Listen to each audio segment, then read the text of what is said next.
In the early morning hours of June 18th, 1982, a body was found hanging from scaffolding under Blackfriars Bridge in London. His pockets were bizarrely stuffed with bricks and thousands of dollars in cash. The man was Roberto Calvi, chairman of Italy's second largest private bank, and a figure so close to the Vatican he was nicknamed God's banker. Italian prosecutors would later call it murder, a brutal message from the Mafia. So how did a man with so much power end up like this? The answer is a tangled web of secret societies, offshore accounts, and a shocking partnership between the Vatican Bank and the criminal underworld. To understand how the heart of Catholicism got tangled up with organized crime, you have to look at its bank. The Institute for the Works of Religion, better known as the IOR, the Vatican Bank, was founded by Pope Pius XII in 1942. Its job was to manage money for religious and charitable causes around the globe. But the IOR is not like any other bank. It operates under the sovereign jurisdiction of Vatican City, a tiny nation tucked inside Rome. This provided a perfect shield of legal and financial secrecy. The bank answered to no outside regulators, its accounts were anonymous, and its dealings were invisible to Italian authorities. This secrecy, originally meant to protect the church, also created the perfect hothouse for a scandal that would shake the Holy See to its core. For decades, this fortress of secrecy just worked, but that was about to change. This scandal did not happen in a vacuum. It was orchestrated by a cast of characters whose greed pulled the Vatican into a very dangerous world. At the center of it all was Archbishop Paul Marcinkus, an American cleric from Cicero, Illinois, who climbed the ranks to become head of the Vatican Bank in 1971. Marcinkus was tough and imposing, and he was not afraid to bend the rules. He believed the church needed to act like a corporation to survive. His world collided with a Sicilian financier named Michele Sindona. Sindona was a financial prodigy with very public ties to the Mafia, and he became a key financial advisor to the Vatican. His financial career was a complete disaster. It contributed to the collapse of Franklin National Bank in the United States, and it cost the Vatican a fortune. Sindona later died in prison after drinking poisoned coffee. He set a dangerous precedent. The Vatican was now in business with deeply compromised people. And that brings us back to Roberto Calvi. As chairman of Banco Ambrosiano, Italy's second largest private bank, Calvi was a powerhouse.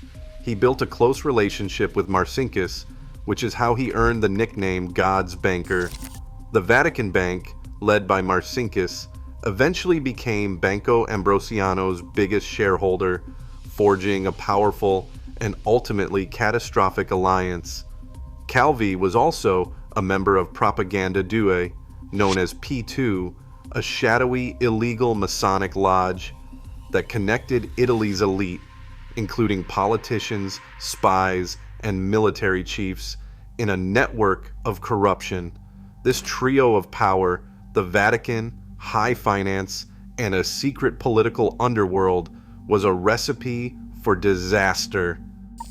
The scheme that brought them all down was brilliantly simple. It all hinged on something called letters of patronage, or letters of comfort. These were official-looking documents signed by Archbishop Marcinkus on Vatican Bank letterhead, basically guaranteeing enormous loans from Banco Ambrosiano. The only problem was the companies receiving the loans were completely fake. Here is how it worked. Calvi had Banco Ambrosiano lend hundreds of millions of dollars to a string of shell companies he secretly controlled, many based in places like Panama. These companies had no assets, no business, nothing. They were ghosts. To get the loans, Calvi needed a guarantor. That is where Marcinkus came in, providing the letters that assured lenders the Vatican Bank stood behind these phantom companies. With the Vatican seal of approval, A river of money flowed out of Banco Ambrosiano and into Calvi's offshore network. Estimates suggest well over $1 billion were siphoned off. This money was used for all sorts of illegal activities, including secretly moving cash out of Italy, manipulating stock prices, and most importantly, laundering money for the Sicilian Mafia. In return, the Vatican Bank skimmed profits from the deals, while Calvi used the cash to build his empire and to pay off his powerful friends in P2 and the Mafia. For a while, it seemed like the perfect crime, protected by the impenetrable walls of the Vatican. But empires built on lies don't last. In 1978, the Bank of Italy started investigating Banco Ambrosiano, uncovering huge irregularities. The net was closing in on Roberto Calvi. In 1981, he was arrested and convicted for illegally moving billions of lira out of the country. He got a suspended sentence and a big fine, but was somehow allowed to stay on as chairman while he appealed. By 1982, the whole house of cards was caving in. The shell companies that owed Banco Ambrosiano more than $1 billion were defaulting, leaving a massive black hole in the bank's books. Panicked, Calvi did what he did best. He ran. Using a fake passport, he fled Italy for London, hoping his powerful connections would be forced to bail him out. He thought knowing all their dirty secrets made him untouchable. He was dead wrong. Days after he fled, Banco Ambrosiano collapsed, sparking one of the biggest financial scandals in Italian history. Which brings us back to that grim discovery on June 18, 1982. The initial ruling from British authorities was suicide. They concluded the disgraced banker had taken his own life. But the scene screamed murder. Why would a man planning suicide stuff his pockets with bricks and cash? And why hang himself from scaffolding that forensic experts later said would have been almost impossible for a 62-year-old man to get to on his own? Calvi's family never accepted the suicide ruling, and they fought for years to get the case reopened. Finally, Italian prosecutors took another look and reached a much darker conclusion. Roberto Calvi was murdered. Investigators believe he was killed as a warning. The Mafia was furious about losing a fortune in the bank's collapse, and they wanted to make sure he never testified about their operations. Even the location was a sick joke. Blackfriars was seen as a mocking reference to Calvi's Vatican allies, since P2 members sometimes called themselves the Black Friars. Several alleged Mafia figures were tried for his murder in Rome, but they were all acquitted for lack of evidence, leaving the identity of his killers a mystery to this day. With Calvi dead and the bank destroyed, the Vatican went into full damage control mode. Archbishop Marcinkus hid behind Vatican walls, using diplomatic immunity to dodge an arrest warrant from Italian prosecutors. He was never tried, and he eventually retired to Sun City, Arizona, where he died in 2006, taking his secrets with him. Publicly, the Vatican denied any legal blame for the collapse, but after years of pressure, the Holy See finally agreed to pay the bank's creditors around $240 million.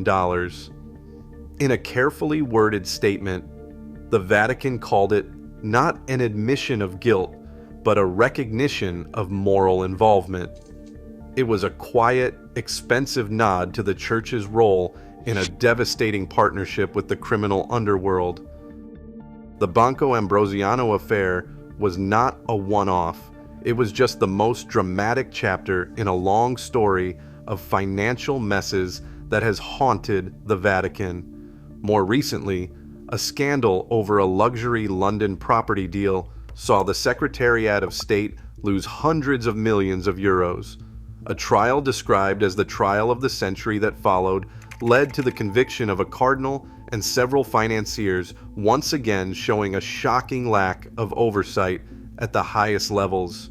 These repeated scandals have forced a slow, painful reckoning, starting with Pope Benedict XVI and gaining momentum under Pope Francis. The Vatican has finally begun serious reforms. Thousands of suspicious accounts at the Institute for the Works of Religion, IOR, have been shut down. The bank began publishing annual reports for the first time in its history. Pope Francis created new, powerful financial watchdogs, bringing in outside experts to force transparency and strip power from the old guard that enabled corruption. The goal is to prevent another disaster like the one that ended with God's banker hanging from a London bridge. The story of the Vatican Bank and Roberto Calvi is a chilling, cautionary tale about what happens when a sacred institution loses its way. It is about how secrecy, meant to protect the church, instead opened a door for the Mafia. The architects of this scheme, Calvi, Marcinkus, and Sindona, built a house of cards that blurred the line between the sacred and the profane, and it all came crashing down in a brutal murder. The collapse left a legacy of disgrace and suspicion that lingers to this day. And while recent reforms offer some hope, the haunting memory of Roberto Calvi serves as a permanent reminder of what can happen when faith, finance, and the underworld collide. If you found this story fascinating, make sure you subscribe and hit the notification bell. We have more deep dives into the most unbelievable true crime stories from history coming your way.